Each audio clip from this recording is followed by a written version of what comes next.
Tuskegee in 1941, only 5 finished. But by the war's end, hundreds of Tuskegee Airmen had flown more than 15,000 combat sorties.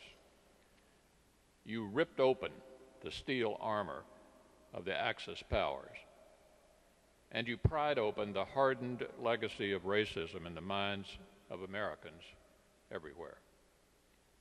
Although World War II is long over, your lessons for our country about courage, duty, and resolve in the face of hardship must not stop. We're blessed to have over 300 Tuskegee Airmen here with us today, part of a very special brotherhood. And I hope all of you know that your legacy of heroism is being passed down to the latest generations of Americans, including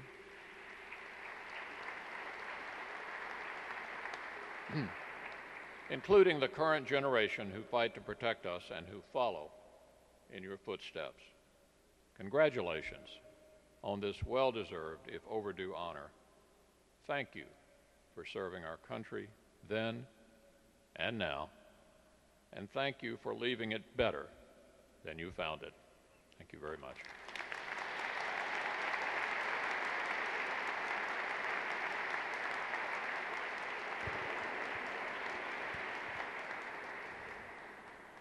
Ladies and gentlemen, the Honorable Harry Reid.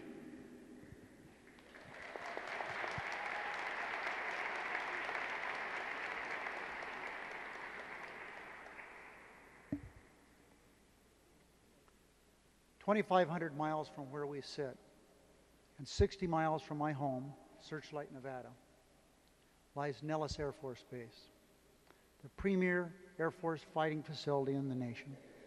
During World War II, the base was known as the Las Vegas Gunnery School. The great Tuskegee Airmen weren't assigned to this facility, but in 1949, they took first place in the Air Force National Fighter Gunnery Meet held at that base. Nellis Air Force Base is named after William Nellis, who happens to be from my hometown, Searchlight. Bill Nellis lived really a hard scrabble life. His parents were alcoholics. His dad abandoned him. He took menial jobs before landing a wonderful job, a Union Pacific Railroad brakeman, a job that he wanted to hold for life. But then World War II started. And one evening during the war, when Nellis was 24 years old, he and his wife Shirley were walking out of a movie when he turned to her and asked, "Should I join?" She simply replied, "Do what you think is best." Bill Nellis, 24 years of age, father of 3, with a great job, did join. He was sent to Europe, flew 69 missions, and was headed home, but volunteered to fly the 70th when a pilot became ill. On that mission, in his P-47, Nellis was shot down and killed over Belgium in December 1944. Bill Nellis of Searchlight, Nevada, rests in peace in the United States Military Cemetery near a small village in Belgium. Should I join? That question Nellis asked his wife in 1940 is the same question the Tuskegee Airmen, including Las Vegas's own Colonel George Sherman. George, where are you?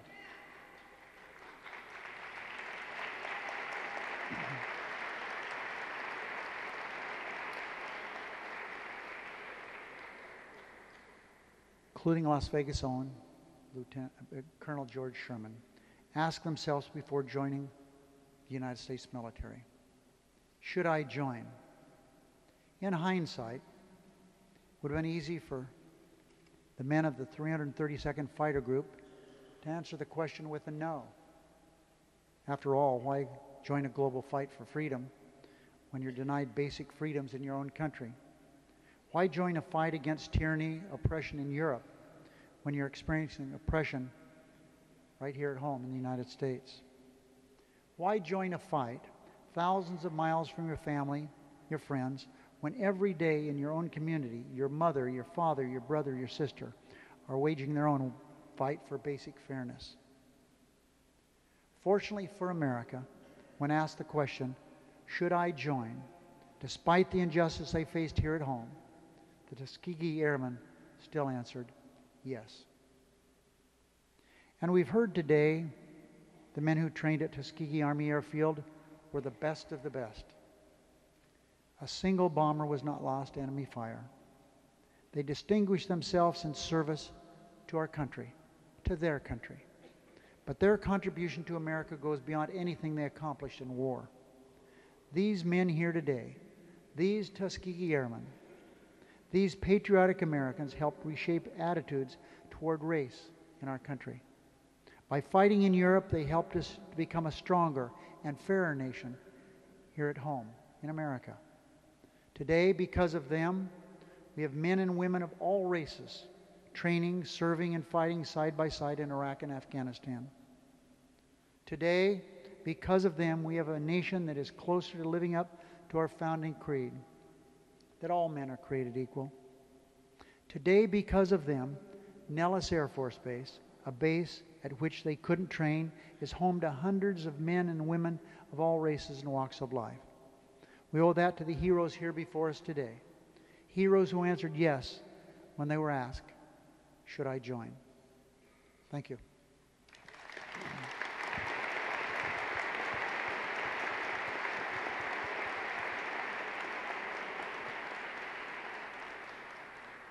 Ladies and gentlemen, the Honorable Nancy Pelosi.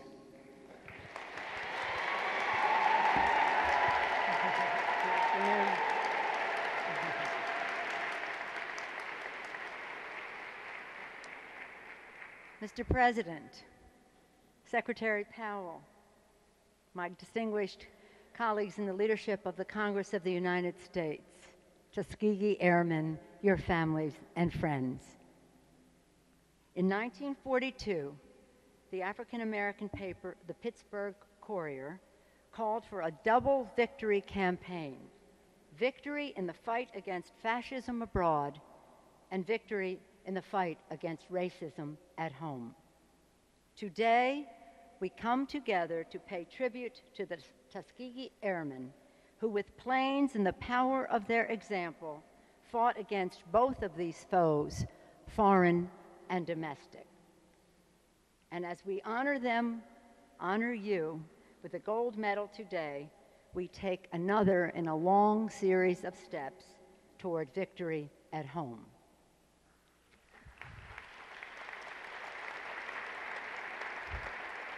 From the classrooms of Tuskegee, Alabama, to the beaches of Sicily and the skies of North Africa, the Tuskegee Airmen brought the aspirations and the pride of their families, their churches, and their entire communities as they so bravely answered the call to serve our nation. And the trust of their communities was never replaced. The men and women of the 332nd never lost one bomber under their escorts, Mr. President. Never lost one bomber. The only fighter group in the nation's history of which that can be said. The more than 15,000 sorties that others have mentioned and the 1,000 missions they flew proved that they were great airmen, but their patriotism, character, and courage proved that they were great people. When Time magazine finally gave coverage to the airmen in 1944, they wrote, "They have the quiet, assured, professional air of any proved combat outfit. They look, talk, and act like any other group of airmen with 7 months of combat flying under their belts. Their ground crews are tops, their maintenance as good as any in the Air Forces." That praise was long overdue then, and this gold medal ceremony is long overdue